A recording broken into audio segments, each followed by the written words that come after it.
We are back, and today we want to follow up our prior recording on the how to open and close a networking call. Yes, we got to get in the middle. Yeah. The middle's important. It is. Yeah.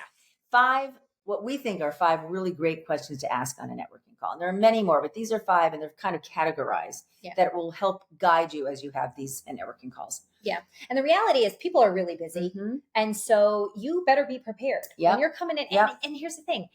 They're busy, and so are you. Don't waste anybody's time, including your own, or most importantly, your own. And if somebody agrees to meet with you, that means they want to help you. The more specific you can be, the more you can tell me exactly how I can help you, the better I'm going to feel, not just about the use of my time, but that I'm actually providing some value.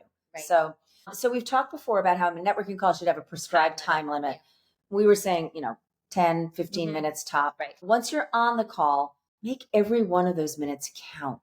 By asking thoughtful questions. And the key here is these should be questions that you could not answer by doing a simple Google search or by visiting the company website. Don't waste anyone's time with something you should already know. Don't waste your time. Right? Yeah. And this is your opportunity when Susan was saying, use every minute. This is your 15 minutes to be remembered. And that is what you really want out of this. So what we're going to start with first. So the first questions, we're going to give you 5 here today, but the first one is really driven, focusing on them. Exactly. You want to know about them. You want to learn about them. People love talking about themselves. Yeah. So an example, I see you pivoted from finance to marketing at ABC company. How did you make it happen? So that would be a great question to ask if you're pivoting. People love to talk about themselves. And if you're talking about something that helps you get insight into what you want and then gives them a chance to talk about themselves, it's all good. Right? Okay. And then you want to have your next question or a question thereafter about their job or their role. You want to hear more about that. So I know that a program manager role is defined differently. Sometimes it's even got different titles from organization to organization. So what does your program manager role entail? What do you do every day? Right. All right. That's a more professional way of just saying, what do you do? Yes. Right. But what does your role entail? Yes. And I think it's key not to make assumptions. We see this all the time, even today. One job can have different titles in different organizations. Yes. So don't get too locked into titles. Don't make assumptions based on titles. Ask the person, if you're interested in a program manager role, what does a program manager role entail at ABC company? Yeah. XYZ, ABC. Anyway.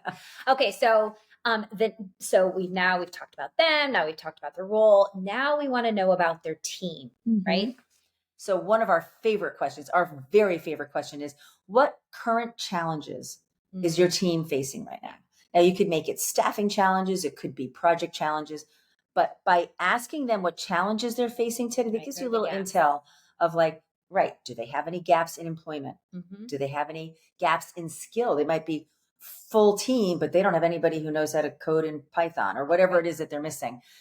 It can give you an opportunity to uncover what we call the hidden jobs. Yes. So if a team isn't meeting its deadlines, doesn't have enough coverage, is working overtime, is open positions, they need help. There's something going on. Right. And there may not be a job posted yet. It takes a while before a job is posted. So you asking that question, you're putting yourself in a great position to be there to help them if they need it. Yes. Okay. So we've learned a lot now. Now we want to know about the company, right? And really, this is something that even with our students and personal clients, culture and what to expect when you work at a certain organization.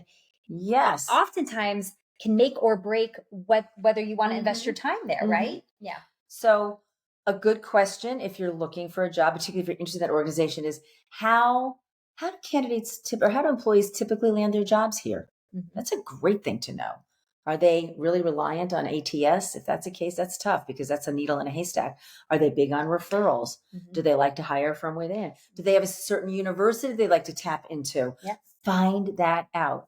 Another one, I know we said just 5, but another one that I really love that really gets to culture is, how is success measured here? Yes. You learn a lot about the culture of an organization if they say things like, oh, we are all in, we are totally committed. Those are kind of euphemisms for, we expect you to be available 24 hours a day, 7 days a week. Success is measured by what time you leave. Yeah, exactly. Yeah. Exactly. Not a good sign. So, or maybe that is a good sign. Maybe you like that. But these are ways of uncovering culture that you would not be able to uncover by reading a website.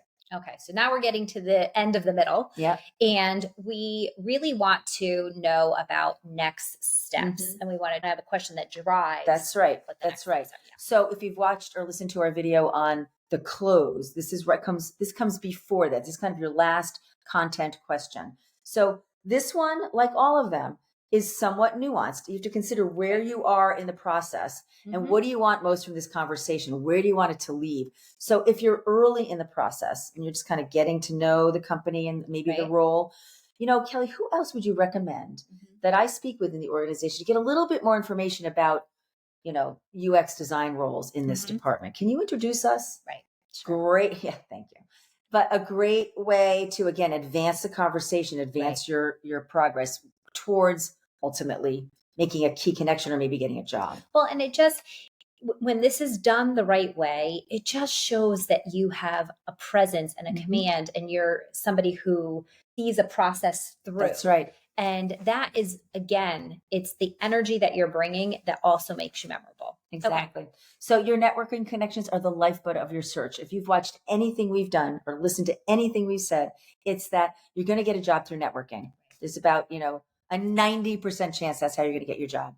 So make sure that you execute each networking call well by asking good questions. Right. So there are the 5 middle questions, right? To ask on a networking call. If you liked what you heard today, you can like and subscribe. And if you want to learn more about us and our programming, you can visit us at www.preparetolaunchu.com. Thanks.